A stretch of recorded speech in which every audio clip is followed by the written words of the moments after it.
Γεια σας! Hello everyone and welcome to the Growing Up Greek podcast with me, Konstantinos Vlachos or KV from Glossonauts and Tony Kariotis, the Apagorevete guy. And let's see what we got for you. Welcome to the episode! Okay, let's rock and roll. Welcome everybody. This is the show for the Greek language and culture. Konstantinos here, or KV, and with me is... Tony Kariotis. Oh, hello, Mr. Apagorevete. Yep. Apagorevete. Νομίζω μόνο εσύ μπορείς να το πεις τόσο ωραία. Yes, that's the one thing I can hold on to and be proud of. Okay, so we're very happy to be here. This is our first episode. Very first episode. We are so excited to share our experiences, our little knowledge about everything that is Greek and feels Greek. And let's jump into it. Τι λες, πάμε. Let's do it. We got a Greek and a Greek American in the same room, so let's see how this goes. Mm-hmm. So, I think that we can start first with who are we. So, let me start. Yeah, My name is Konstantinos, or KV here. By the way, these are the initials from my name. It's Konstantinos Vlachos. I was born and raised in Thrace, in a small city called Xanthi. Not Xanthi, Xanthi with X, okay? And I'm a linguist. I love languages. I love teaching and learning languages. I already speak some languages. And I have a goal, and this is to make Greek viral. And we can say more things about me later on. Tony, τι λες? Πες μας ποιος είσαι. I am Tony Kariotis. A lot of you might have known me from, or just from my Greek content that I do, Greece content. Like you said, you're trying to make Greek viral. Well, I'm trying to make Greece viral. Baby. I'm a Greek American, born in Boston, Massachusetts, in the United States. I'm a first generation Greek. I'm an entrepreneur by nature, so I just love trying new adventures, business ideas, creative ideas, anything that I can have full control over. I just love to come up with new ideas. And I love coming to Greece. I'm in Greece often. And these last few years, I've stepped it up a bit just because of all the social media stuff that I do for Greece. And that's what led me to come up to Xanthi and meet you. So this show is not just something we came up with today. This is months in the making.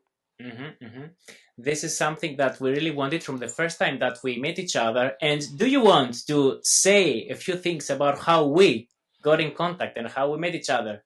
So from one side, we have a crazy guy from a little provincial city in Greece, wants to make Greek viral.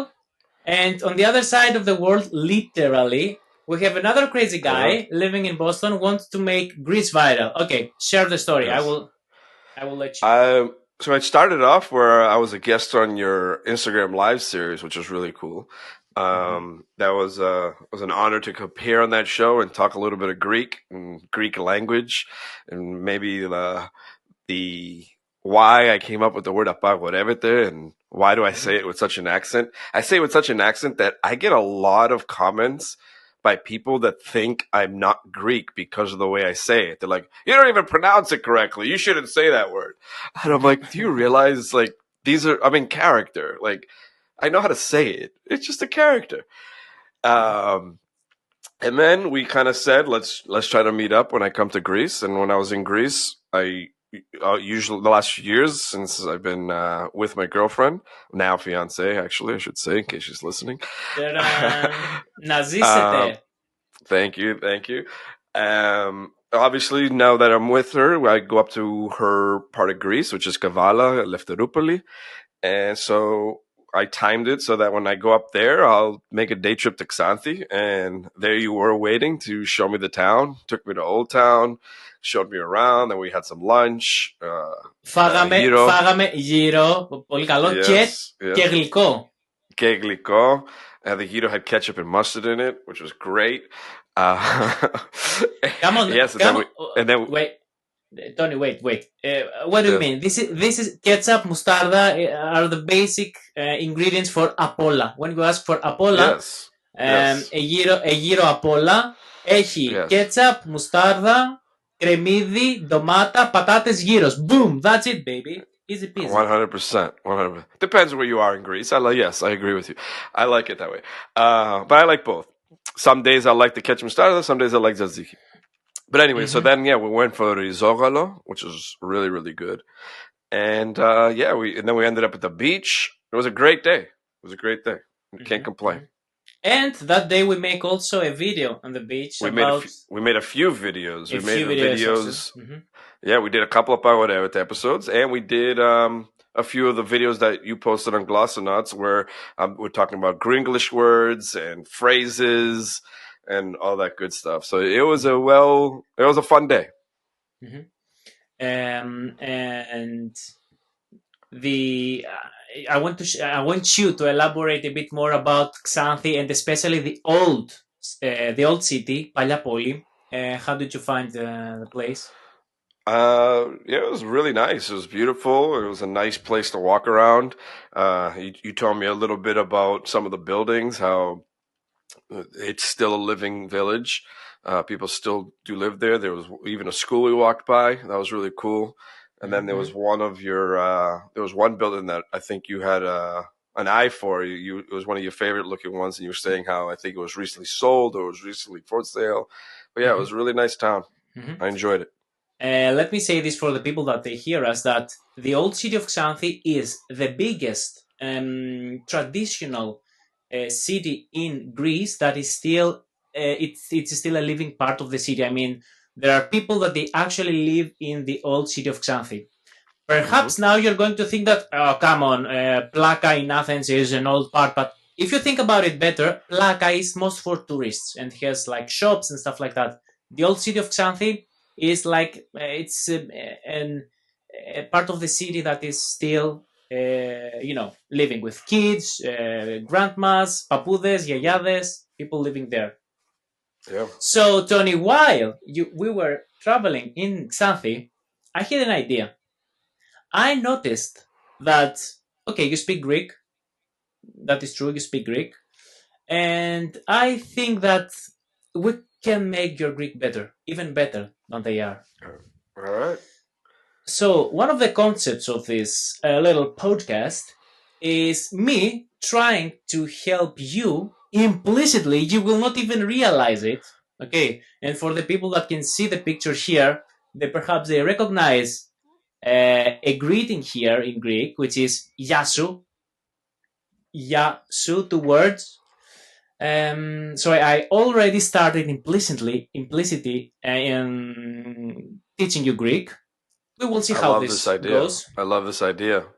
That could be one of the side missions of this show, the side quest of make Tony speak great Greek.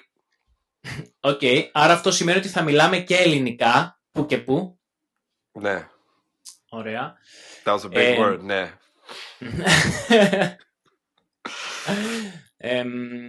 Οπότε, θα καλύψουμε διάφορα θέματα. We will cover many topics and we want you that you listen or you see us to help us in the covers on the topics that you want to see in this show.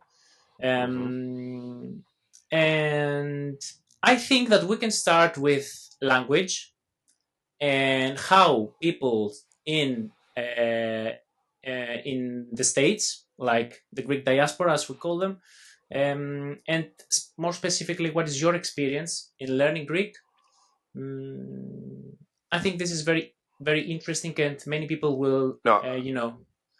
I agree. No, we definitely. I think talking about language will be a lot of fun. Not only will I be able to learn a few more words and vocabulary, but I think it'll be interesting to talk about how it's different. Like Greek in Greece and this Greek here.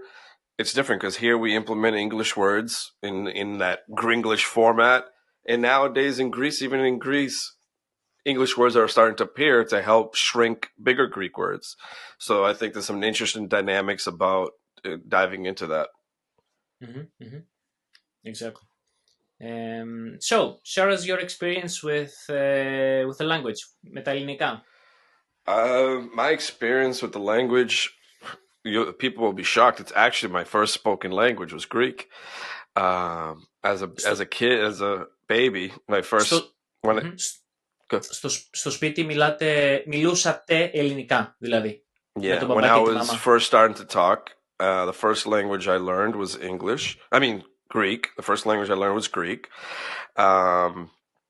And then obviously growing up in America, you're going to start speaking English too. Then it became a mix. Then I completely lost the Greek and it was just English. Then I went to Greek school. That was a lot of fun, sarcastically. So basically, I had my regular day of school. And then at 4 p.m. till 6 p.m., 3 days a week, Monday, Wednesday, Friday, I had to go to school for Greek. So for someone who just didn't like being at school in general, I had to do 2 schools. Let me open a parenthesis here. Parenthesis, okay, Yeah. Greek word. This is the common reality of all Greek students in Greece from elementary school until high school, από την πρώτη δημοτικού μέχρι την τρίτη λυκείου δηλαδή. So this is the normal thing for Greek students, is what we do from when we were very young. So after school, we attend English classes, German classes, French classes in private schools, and later on in high school, many students go to what we call frodisteria. Frodisterio is like a private school that help you learn the lessons taught in the regular school. How do you think about that? Interesting. All right, no, that's a lot. All right, well, then we had it good because after like the third year or the fourth year, you only had to go Mondays and Fridays, so it was all right. It was all right. And then we had to do like our recitals, bimata, that we had to practice for on stage. It was so embarrassing. And where did you perform? In church? So basically, the Greek schools, at least most of them, the one I went to is hosted in a church where they have like the school in the lower level. They have a bunch of rooms, and then you go into the auditorium and for Christmas and Pascha, and then the end of the school year. So I think there was 3 recitals. We had to do our pimata. Not Easter, for March 25th for Independence Day. So then I learned it again, and then it became like Gringlish and a lot of Gringlish. And then honestly, the older I got, I still knew how to speak it. Greek school helped. I know all the words of standard communication. And then it became where I was predominantly speaking English around the house as we got older. I still know my Greek. I just, when I'm in the US, I don't practice it at all. I don't speak it at all. When I say at all, it's probably like 90% English. You know, the truth about language learning in general, I think, is that you use it or you lose it, as we say in English. Yeah, the longer I'm in Greece, the better it gets. And language first and foremost is, communication. So you said it yourself when you started learning. The first language that you spoke was Greek because both your parents were Greek. So in every possible communicational situation in the house, you were with your parents. So the communication was in Greek, which I think is the case for many people of the diaspora. We have many students that they share exactly the same story as you said. They start learning Greek when they were very young. After that, when they were more out of the house and they were to the American school, or they have like activities outside. So that is when the English language was used more and more. The parents had the wish the children to learn Greek, so they went to the Greek school. But the children, you were already speaking Greek before you joined the school, right? Right. That's, I think, what you learned there was more like you learn how to read or to write, perhaps. Yeah, no, we learned the past tense, the pretense, the Yeah, the grammar. details, Γραμματική. Τη how to γραμματική. read, how to write, where to put your tonus. Τη γραμματική. By the way, if you Yeah, hate grammar, grammar is a Greek word. It comes from γραμματική. there you go. Okay, γραμματική. So yeah, that is interesting. And Yeah. and how So, you use but it. one thing I do realize when I'm in Greece, a couple things. Obviously, yes, the longer I'm there, the better my Greek gets. But for some odd reason, my Greek becomes really, really good when I get into a taxi cab. Oh, okay. Why? Because I know if I speak any English, the meter flies. Yeah. A €5 ride becomes €30. all of a sudden. Yeah, he acts like he's pressing something on the radio, but he's pressing a button that makes the meter go fast. I think the same is happening in Boston, right? If I I think this is a common pattern, or not? You want to say something in particular about the how do you call the taxidzides, this profession in Greece? Yeah. No, it happens everywhere. It happens everywhere. If they see a tourist and they just give you like I'll bring you there, give me $50. But good thing there's apps now that track it. And I want to say something else also about the Greek list that you say. How do you Yes. I before I met you, I was more familiar with the term Greek list. Yeah, Greek both list. work. Both work. I'm not saying like one's the right one. They both. Yeah. I think they both kind of like explain the same thing. Exactly. Okay, it's exactly the same. So Because I noticed in the comments when we did that video, people were like, "It's not Gringlish, it's Greeklish." I'm like, "Come on! Like, there's no official word. We're just picking one." Okay. For the audience that don't know this video, guys, you can check this in our accounts on Instagram.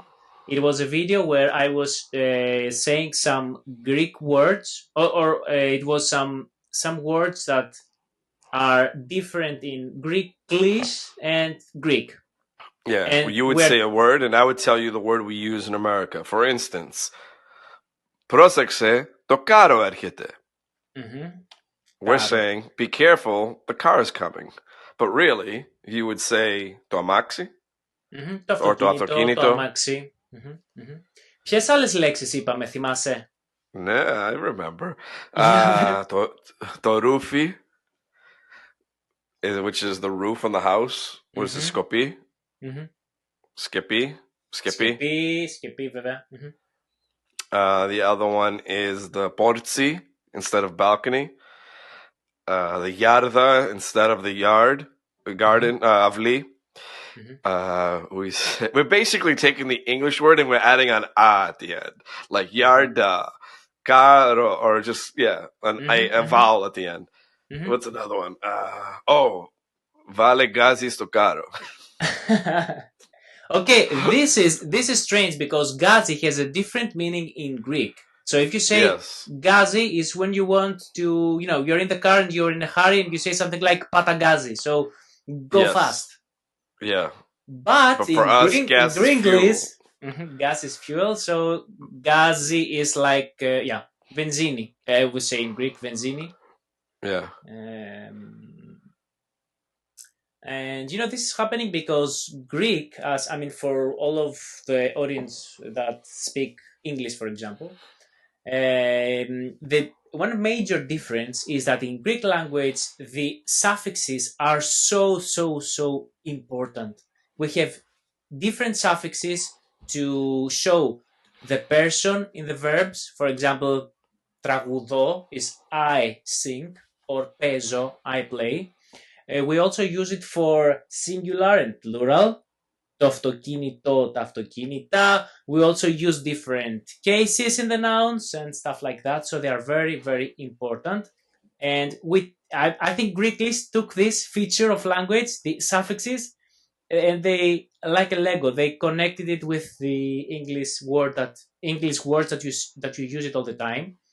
And this is something else. If you notice, the words that you use in Greek list are everyday words, right? You don't say, for example, words that you use very rarely, right? So they are high frequency words that you were listening, you are using, and that's where the mix. That's well said. I never thought of it that way. That's good. That's good stuff. And okay, language is one very interesting topic that really it fascinates me. When I was younger, I was born and raised in Xanthi, which is a small city, but in terms of the vibrance, in terms of multicultural issues and multilingual issues. So when I was growing up, I was exposed to Greek, Turkish, Russian, English and German at school. So I was always in this context, and also my heritage. My parents are from Pontus region, so they were speaking a Greek dialect. Are you aware of the Greek dialects? They were speaking Pontiaca. You know that we have actually many dialects in Greek. For sure. Being from Kalymnos, I know in Kalymnos we have some words that you don't hear anywhere else. Exactly. Dialects like Ποντιακά, έχουμε τα Τσακώνικα στην Πελοπόννησο, έχουμε τα διάφορες διαλέκτους. Well, I would assume like all the regions around Greece kind of have their own dialect, no? But in terms of more wide geographical regions, what is very interesting is that in every place, I mean, you find differences in the pronunciation of words. So we're not talking about a different dialect, but we're talking about a different in pronunciations. For example, in Thessaloniki and in northern Greece in general, I think I do this sometimes. They have a very, we call it pahi l. They don't say l, they say like l. Thessaloniki. They don't say Thessaloniki. Yeah. Thessaloniki, like a l. Yeah. And it's something that is very funny. Or for example, you ever hear a Kalemian lady talk? No, never. I want to. You want to hear it? I'll give you my best Kalemian lady. Are! Hello! Πού είσαι? Τι νους είσαι? Να σου δώσω λίγο χαρτιλίτσι. Θες χαρτιλίτσι? Έλα, τι νους είσαι? Θες να φας φύλλα? Έλα, φτιάξουμε φύλλα σήμερα. Wow, crazy. Okay. That's the Kalemian lady. That's the Kalemian lady. Okay, that's great and very interesting. So, as you see here, Yasu.